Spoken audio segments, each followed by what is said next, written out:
All right? Some of the negative people, don't answer the phone for them in the morning. For real, I want you to charge. You're not going to be able to charge talking to them. All right? They're going to suck the life out of you. On your way to do excellence, you on the phone with that. Cut that off. The drama, let's have a time for the drama. We no drama until about 3:15, 4 o'clock. I'm just being honest. This is stuff you can do. Just no drama, right? Negative people, toxic people, they're not going to get the first fruits of me. They're not going to call me at 7 o'clock, 8 o'clock in the morning on my way to do great work, and I've already expended some energy on that. We're going to let that go. Negative thinking, negative thoughts, right? We're going to practice that. We're going to do. So, and again, I don't mean to share a person's business, but a friend of mine's son recently, he passed. His son was 20-something years old. And, he was devastated, and we continued to counsel. And I said, listen to me. I know this is going to be hard to do, but there's a mother who lost her child right after delivery. You had your son for 21 years. Let's count our blessings. Now, I know it's tough, but you think you got it bad at 21. What about the mother who lost her child in 6 weeks? You got a chance to graduate from elementary school, graduate from middle school, graduate from high school, enlist in the service. You had that opportunity. You had someone come to your door you had that experience, like your son was buried with dignity. What about my little cousin that was 25 and shot in the back of the head, execution style in the store? I know it's rough, but count your blessings. And so what I'm asking you to do when life in the morning throws you a curve in the afternoon, I'm asking you to stop. I'm asking you to retrain your mind. I'm asking you to be mature and think I could have said, my wife's got MS. This is the death of me. I got up that morning and walked and said, you must be doing something phenomenal. I don't know what it is right now, but I know it's something phenomenal. You know what it was? My wife had a plan to retire in about 17, 18 years. And that did, when she retired, she's smelling roses like she never smelled roses before. Life is so much meaningful. When she talk about walk, she gets up in the morning like, I can walk. What most people take for granted because it will mess with your brain and your 7 legions on her brain, none on her spinal cord. But if it was on her spinal cord, that connection between the brain and spine. So when you move your arm, it won't necessarily move. And that doesn't happen. So when she wakes up and she can move her arm, she like, oh, look, my arm.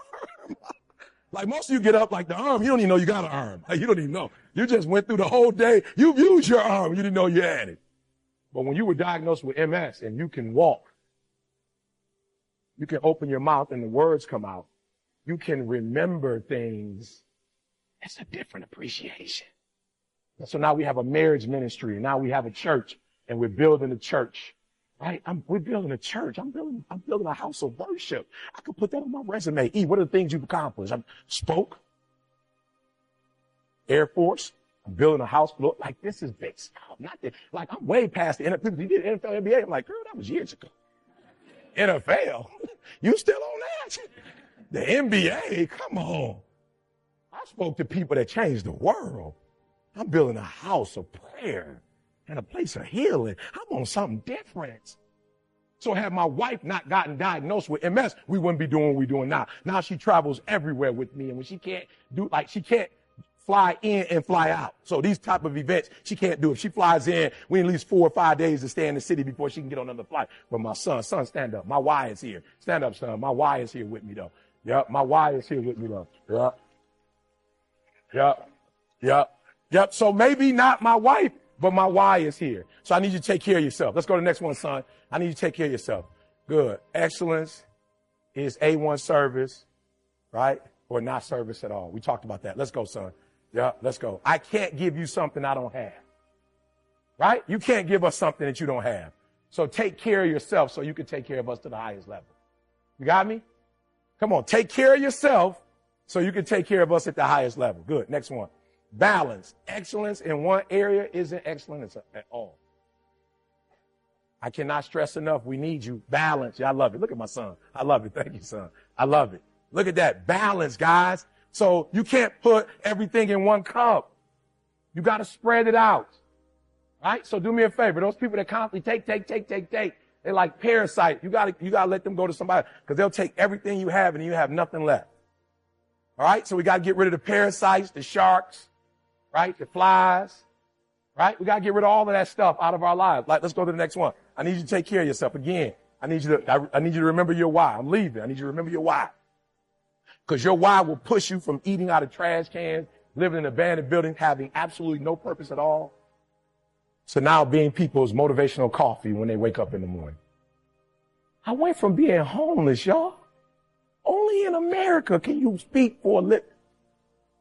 Can you speak for a living and take care of your family? My kids went to Michigan State. They don't even know what a student loan is. Somebody asked my daughter what FAFSA was. She was like, is that a pair of shoes? Like, FAFSA, is that the new shoes that's out, FAFSA? Like, no, sweetheart. That's the federal. She's like, oh, okay. I don't know what that is. Matter of fact, she getting late fees because she forgetting to tell me to pay because she know I'm going to pay. I'm like, why didn't you call me? Oh, I didn't know, Dad. Only in America can you put forth excellence and get something in return. There are other countries, I don't care how hard you work in that third world country, there is no reward. And so we have an opportunity of a lifetime. And people say, E.T., how can you talk about America's a great country? Don't you see what's going on? It's problems everywhere, but what a place to live. That I put in my work and I'm getting the rewards. That I put in the work and my kids are getting the reward. I told you, my father dropped out. My grandfather, I graduated from Michigan State University and I watched my son walk on the same stage twice when he graduated from high school and when he graduated from Michigan State. Now my daughter's about to walk across that stage. Legacy. Only in America can you create a legacy. And not only are we creating legacies, you are preserving that legacy. You make it possible for Eric Thomas to speak all over the world. Now, I'm just ignorant. I just love us so much in America. Like, I'm all over the world in America speaking. I just me and my wife. I don't have no bodyguards. I'm like, I'm in America. I'm good. Somebody called me yesterday, like, Dubai, we want you to speak. The government wants you to speak in Dubai. I called my boy, like, make sure it's safe over there. I don't know. You know what I'm saying? I was like, how do I know that, that I need to go over there? He was like, don't worry about it. It's a system and we'll go through and we'll punch some numbers in. And he hit me back and was like, it's safe. I was like, all right, I'm taking your word for it. I'm being honest. I'm in Compton here. I'm in Compton. They're like, oh, you going to Compton? I'm like, it's America. I'm good. I made a phone call. Somebody going to are you hearing what I'm saying? There's a legacy. You can create legacy here. And only because of what you do. And so at the highest level that you do it, now understand something. And this is where people get it wrong. They think legacy or excellence once is excellence forever. And that's not the truth. The excellency that we have in government now, the excellency that we have in our community, the excellence that we have in our service is what somebody did 10, 15, 20 years ago, and we're reaping that now. What we're doing today, tomorrow will benefit from. Understand that. What happens tomorrow is based on what we do right this second. So you got to keep this legacy alive, guys. Yes, we have some problems at home. We'll fix those. We are a great country. We'll fix that. We're resilient. We'll make that happen. We will hold each other accountable. We will do that. And you got to hold each other accountable. When you see somebody you can't wait on leadership to say something. That's not excellence. Excellence is when you are among your comrades and you say, that's not excellent. That's not right. We don't got to call nobody. I used to tell my son, you the oldest. Don't call me. Don't call your mom. You let your sister know. That ain't right. Because she going to let you know that ain't right. Hold each other accountable. Don't think you're doing yourself, your relationship, or this country any justice when you don't say anything about somebody giving 80%. And the only time you're scared to say something if you're not giving it. That's the only time. Only time you're scared to hold somebody accountable is something you're not doing. So I need you to do it so you can hold them accountable. Because based on what you do is how we live. I'm leaving, you staying. And at any moment, anything, you can get deployed. At any moment, anything can change. At any moment. So I need you to be resilient. I need you to be strong. I'm leaving you. I need you to be what I call, you've heard the message I've done before with Buster Douglas and Mike Tyson. I need you to be that type of resilient. Where Buster Douglas got knocked down. Nobody had ever gotten knocked down by Mike Tyson before. It was the first time it ever happened and they got up. It's the first time. It's probably the first time anybody has wanted to get up. No, come on. For those of you older like I am, you remember a Mike Tyson fight. First round, you go get popcorn, come back, it's over. You paid $25, you upset. Yeah, pay-per-view 25, it's over. Most people, I used to think that they would get hit and they could get up, but they was like, what, for what? What's the purpose? What am I trying to prove? I just made $2 million and I can walk home. Nobody's ever wanted to get up. Buster Douglas was the first one that ever got knocked down by Mike Tyson and got back up and won. And when asked how, he said, because my mother died and I promised her on her deathbed that I would beat Mike Tyson. And when I hit the ground, I didn't feel like getting up. But my why? I promised my mama. Mike Tyson was no match. And Buster Douglas never won another fight because he never had or tapped into another why. So as I leave you, I need you to tap in every day. Because every day when you see E.T. bring that fire, you don't see like your phone, the stuff, the systems that's going on behind it. You don't see that. And it's my wife, and I don't never want her to go back to work again. Because we understand the stress of MS. And I remember her fighting me to quit her job. And then I remember us walking on the beach one day, and she said, can you do me a favor? I said, what, sweetheart? She said, can you make sure I never have to go back to work? And so when I stand up here, I stand up with that power knowing, E.T., don't make her go back to work. E.T., your son and daughter work. Don't make them go back to, make sure you create that life for them. So when you get out of here, every day, that motto, I need to become your life. Not 90%. Not E.T., it's not fair. I'm giving 99.8. That's not what you committed to. You committed to 120. 120 is, 100 is you do exactly what they tell you to do. 120 is you do exactly what they tell you to do, and then you do the stuff that you know that you got in you, because they don't even know what's inside of you. They know what they want you to do, but there's still some more inside of you that they don't even know about, and I need that every single day. Beautiful. I had a young lady come to me the other day, and she wanted to be a nurse.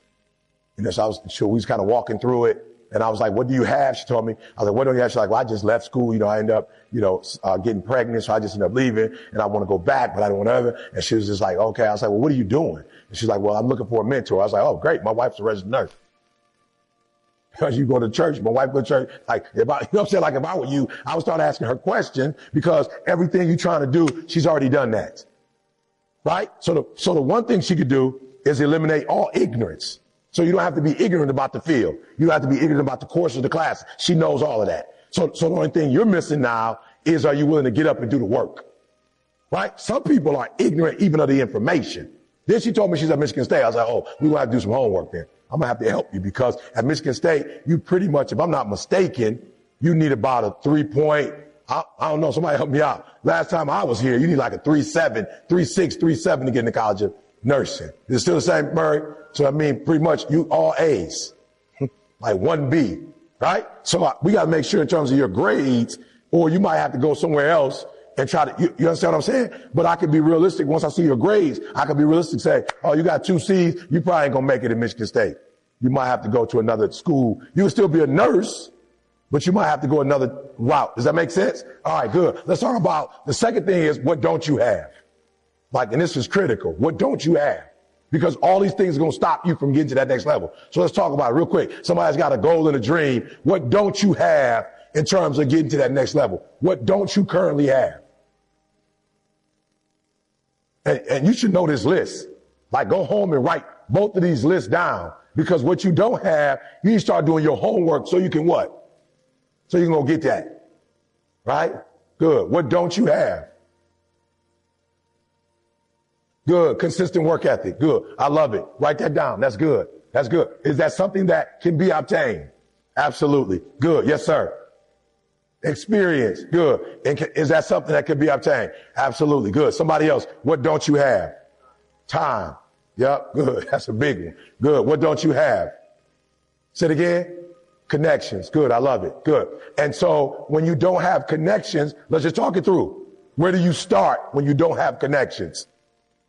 Say it again. Self. Good. Explain that one to us. Good, I like it. So use what you have. He said, go through your phone. Who do you already have in your phone? Because the rule is there's how many degrees of separation? How many? 6 degrees of separation. So you start with what? The first degree. Like whatever that degree is for you, you start with that degree. So let's just be free. All right. So let's say somebody you don't know that you want to know. Just make up something so we can help you out. Just make up something. Give me a name of somebody. Obama. Good. Obama. Right? So I don't know Obama, but I do know Obama. What do I know about Obama? He's from Chicago. Good. So that, I got it. He's from Chicago. Anybody else in the room from Chicago? Raise your hand. Anybody from Chicago? One. Good. We got one person. Nobody else from Chicago? Good. We got one person in this room from Chicago. We can go up to her and say, do you know Obama? Good. Do you know somebody that might know Obama in Chicago? Yes. Good. Can you give me that person's net contact information? Yes. How many, if there were, so I just got to you, that's the 6th one, right? We got 5 more. How close do you think this person is to Obama in degrees? 1 degree. So you got somebody in the room that knows somebody that's 1 degree of separation. You understand how easy that was? But write this down. But you cannot accomplish what you have not focused on. If you're not focusing on it, it can't happen. But once you begin to focus on that thing, now you put yourself in a position where we just playing. We're not even serious. We were just playing. We said Obama. And he said immediately Chicago. Somebody said Chicago, and boom, 1 degree of separation. Does that make sense? Make sure you write that down. You cannot attract what you don't focus on. You cannot fix what you don't admit needs to be fixed. All right, so watch this. I'm going to ask this question real quick. All right, watch this. Watch this. Y'all ready? How often have you thought about the fact that you're not consistent as it relates to your work ethic? Good. Good. And how do you think about it?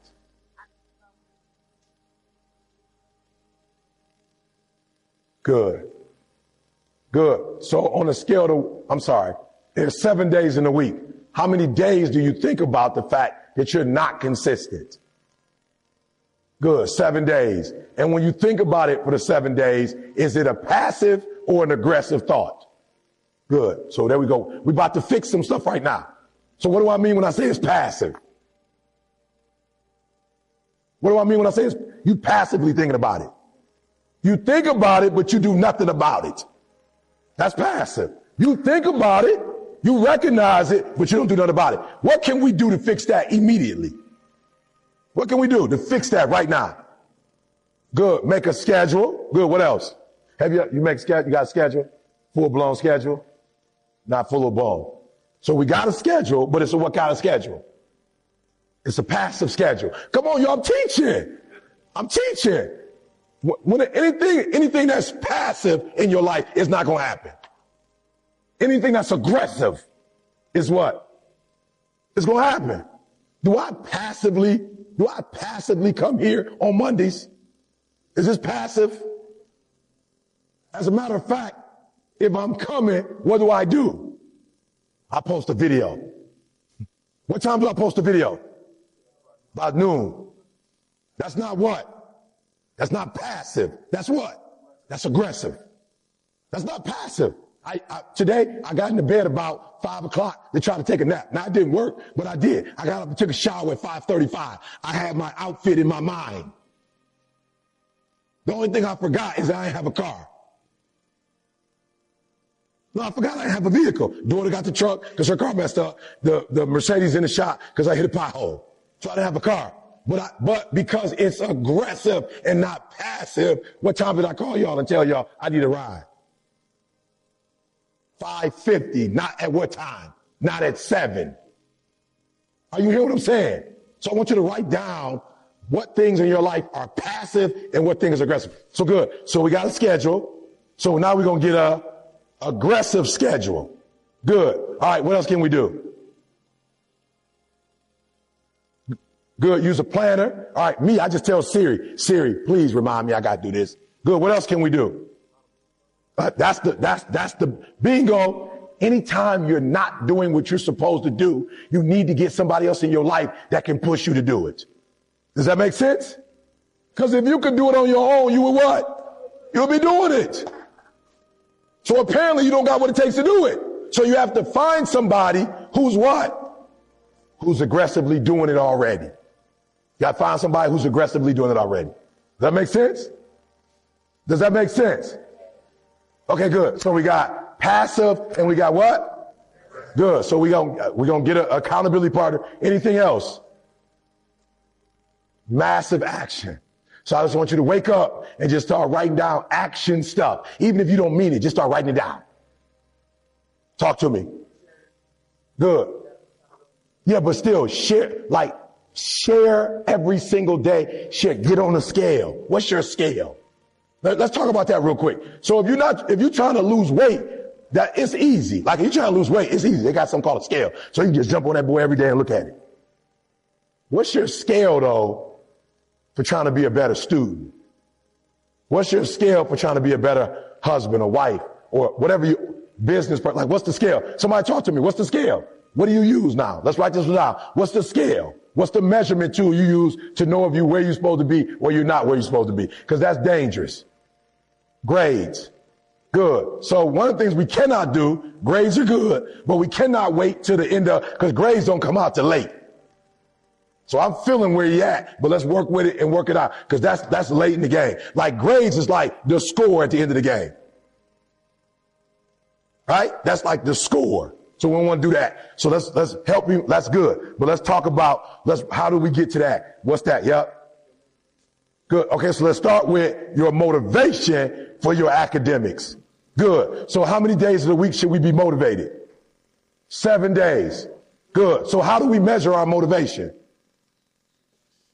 Good. Figuring out why. Yep. If you're motivated by purpose or goal. So I was with Inky Johnson in Atlanta. Inky blew my mind. Raise your hand if you ever heard of Inky Johnson. Okay. If you have not, go look him up. So I was with Inky, right? And Inky was we did an interview for the podcast in Atlanta the other day. And so, you know, Inky, I don't know what you call it, but like Inky, prostate, that's what you call it? Okay. So it just don't work. You got the little boy on it. So he said, it's hilarious. He said, a year after he did it, because he played for Tennessee and was supposed to go to the pros, the best medical facility in Tennessee said, we want to work with you for 2 years. No cost to you. But here's what we need you to do. We need you to interview 10 people you love and ask them, is it worth you doing it? Don't make sense to me. I would think you would ask me, but they said, no, this is gruesome. It's 2 years. So go to your mom, go to your dad, like go to everybody you love, your wife, and ask them, is it worth you? So he said he went to 10 people and asked 10 people, do you think I should do it? The number one question they asked him was, is it going to work? And so he said, he went to the doctor, asked the doctor, doc, they all want to know if we do it for 2 years, is it going to help? And the doctor said, we can't guarantee that. So he went back and told the 10 people what the doctor said. All 10, he said, loved ones said, don't do it. And he said, okay, I got to ask the question though. Why are you telling me not to do it? He said, we're telling you not to do it because what if you do it for 2 years and nothing happens? And he said, okay, that's not good enough. I'm going to do it. No. I want to go back to, we said motivation. I want to go back to what you said. You said the motivation, if it's like the process that you're doing it for or the goal, the prize that you're doing it for. So Inky was like, forget it. I don't care if it work or not, but I just want to go and try it. He said after about 6 months, the doctor came to him. The doctor was like looking funny. The doctor was almost in tears. In a year, the physical therapist was hurt. And Inky was like, what's going on? And they were all like, look, we hurt that. We spent a year with you and nothing has happened. So at this point, you could just come out because we don't want to waste another year. Inky was like, don't even worry about it. Let's go one more year. We went one more year. At the end of the year, nothing changed. And his family was like, nothing changed. He said, no, something did change. He said in the 2-year process, I became a monster. And I learned how to do something without getting nothing. He said, I learned how to emotionally attach from a goal so I can do it even when I don't emotionally feel like doing it. He said, I'm a monster. And if you type Inky up, he comes in as one of the top speakers in the world. Why? Because he went through a 2-year process and didn't get nothing, but he learned to work even when he didn't feel like working. He learned to grind when he didn't see nothing. And most people, you said it, but most people will not be successful. They will not reach whatever they wrote because when there's not anything emotionally attached to it, they're going to quit and give up. Most people were closer than they ever thought they were to finishing that big thing, but they never finished it because they didn't feel like finishing it. Or they were doing it and it was pain. And most people quit in the pain because the pain hurt so bad that they don't know if they want to keep going to get to go. Now, Inky, one of the best in the world. Why? Because Inky had learned that that the process is more important than the actual prize. And so some people will never reach this. Why? Because you're going to wake up most days and not feel like it. Like you're going to wake up most days and not be pumped up. You're going to wake up most days and not feel like doing it. But when you can get to a point that you do it anyway, then there's no way you won't reach any of your goals. Does that make sense? Come on, does that make sense? Yeah. That's not passive, that's aggressive. So most of us are going after our goals passively in every area. And that's why we can't make them become a reality, because we're passive about it.